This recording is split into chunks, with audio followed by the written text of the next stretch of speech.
contest here in Indianapolis. With you for this installment of 2K Sports coverage of the NBA. Hi, everyone. This is Kevin Harlan alongside Steve Kerr and Clark Kellogg to bring you all the action. And now the Lakers starting group. Kobe and World Peace are the wingmen. Powell and Bynum filling up the middle. Well, you know, a recent stat said that in the last 15 years, the Lakers are on average the best offense in the NBA. But in crunch time, ironically, they fall to around 12th best offensively. Not nearly as effective. Paul George and Danny Granger on the perimeter. Roy Hibbert is out there with West. And it's Collison in at point guard. So that's the group out there for Indiana. Going back to the Lakers and their letdown as far as crunch time offense goes. Good point by you. Steve, you take it now. Why do you think that's so? Well, I think Kobe's not the player that he once was, Kevin. I mean, he's not as athletic. He's not as capable as he used to be getting shots off against any type of defense.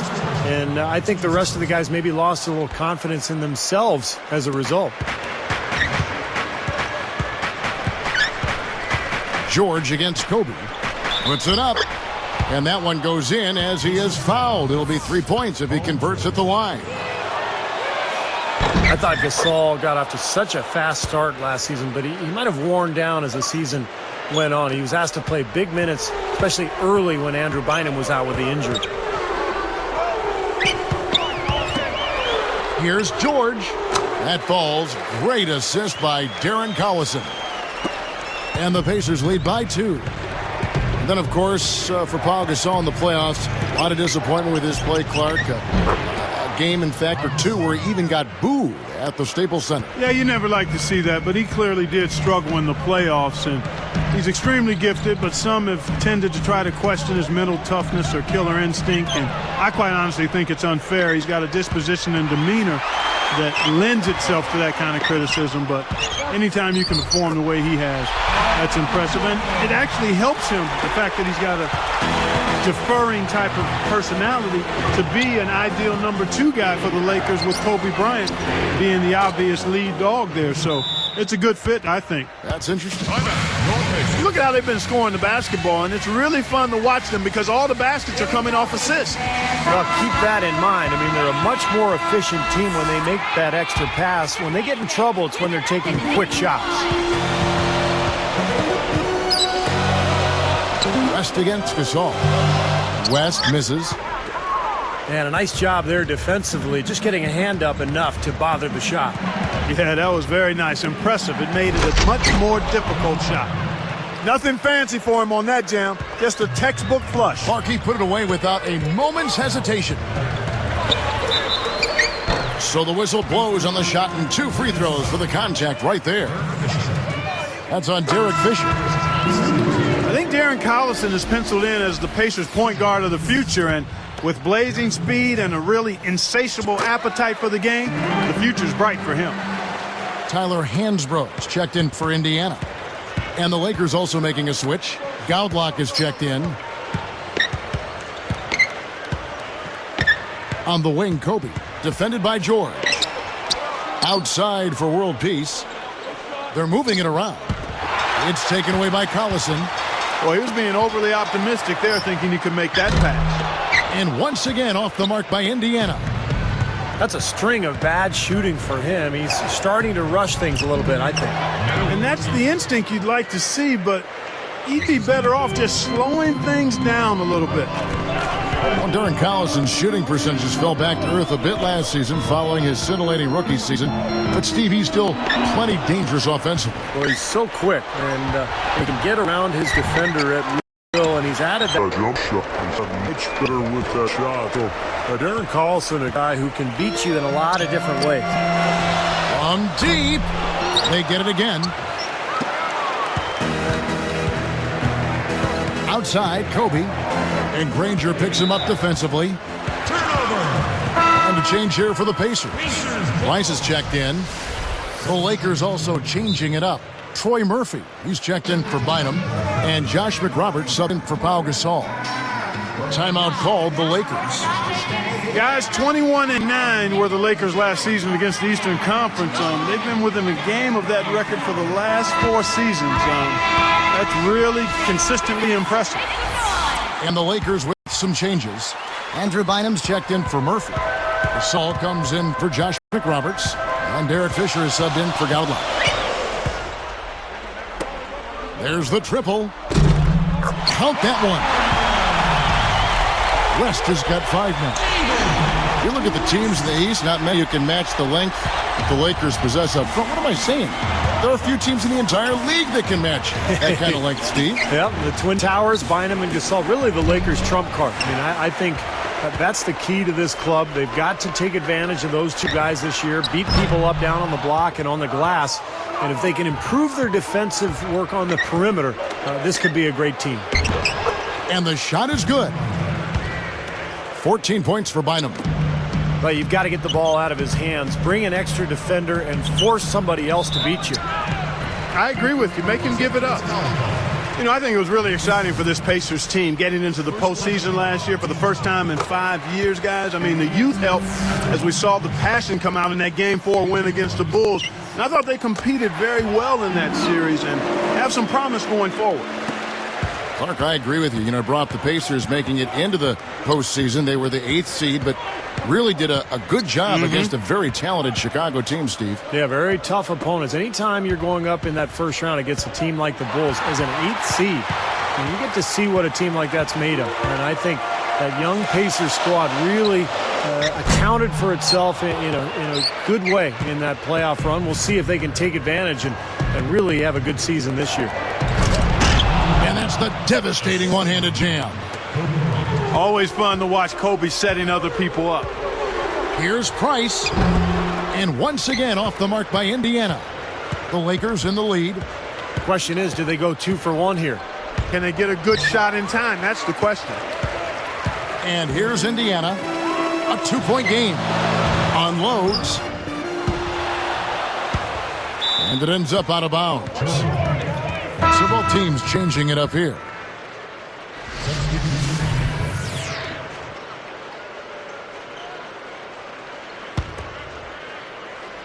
Balanced scoring, Clark and Steve, for them. They're moving it well. Yeah, you love to see teams share the sugar. Everybody getting a touch, everybody enjoying an opportunity to score it. That makes it a lot of fun for everybody on the court. You know, it sounds better when you say it than watching it. Okay? I like better when you say it. Sharing the sugar. Well, right, Steve? Yeah, pass the cream, too. I mean, while you're at it. I mean, this has been something to watch. I mean, just everybody getting involved. The points coming in bunches as we wrap up the third quarter. It's been a good one. Andrew Bynum really has his...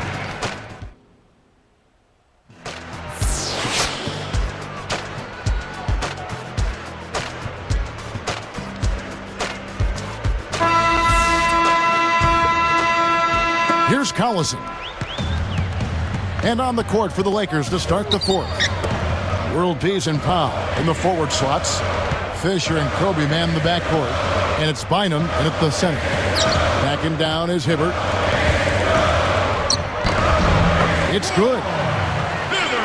Hibbert's got the first basket as we get going in the fourth for the Pacers. Kobe against Jones. Ranger a piece. And here's Kobe. 5 to shoot. Bynum the pass to Kobe. Drills the leaner. The Lakers lead by 4. Well, he's getting it warmed up now after that cold first half. Jones against Kobe. Now here's Hansbrough. Hibbert kicks to Jones. Over Bryant. Jones, no luck. Solid advantage of the rebounding totals for them so far here. You know, in every game, but particularly in a close game, every little advantage you can use helps, and they're certainly enjoying one on the glass here. Tipped. Too risky there on that pass. It's Kobe Bryant on the wing, defended by Jones. And Pau Gasol, the bucket on the assist from Kobe. And that's 15 points for Pau Gasol. They continue to barrel their way inside, and when's the defense going to adjust? Well, I'm asking the same question myself, partner. I mean, that's 8 points out of their last 10 coming inside. And the Lakers call time here.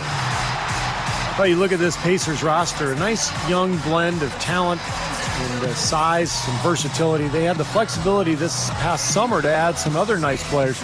So this team seems to be on the rise. A moment to check in with Doris Burke. Doris? Thanks, guys. I got a chance to hear what Mike Brown was saying to his team. With clearly a tough mountain to climb in front of them, he tried to pick his team up, saying, guys, I know we've got our best basketball ahead of us. It's time to step up and fight our way back into this one. Guys, let's watch it play out. Pacers trail by 4. Here's Collison. Left side West. And fouled as he went up to the dunk. Good aggressive move, and he'll shoot 2. And you know, as Steve was just saying about the youth and options for this Indiana team, we were already able to see some of that impact in last year's playoffs. And that was so important, Kevin, for the team to get to the playoffs, to be able to show the fans that passion and hard work and competitive spirit and promise of the young players. And I think for the fans, it was a case of everybody starting to see that there's new hope in store for the Indiana Pacers going forward. Kobe dishes to Gasol. Oh, that's blocked. A chance for them to tie it up here. Outside Collison. The pass to Hibbert. Working on Gasol. To tie it up. The offensive rebound. And this is why you need size inside, the ability to contest shots and force misses. Steve, that's exactly right. Even when you get in close, it's still a tough shot. Out of bounds. And they'll keep possession. He was just a hair away from making that steal. Steve, I like the instincts there. Terrific. To see the pass come in and knock it away, well done.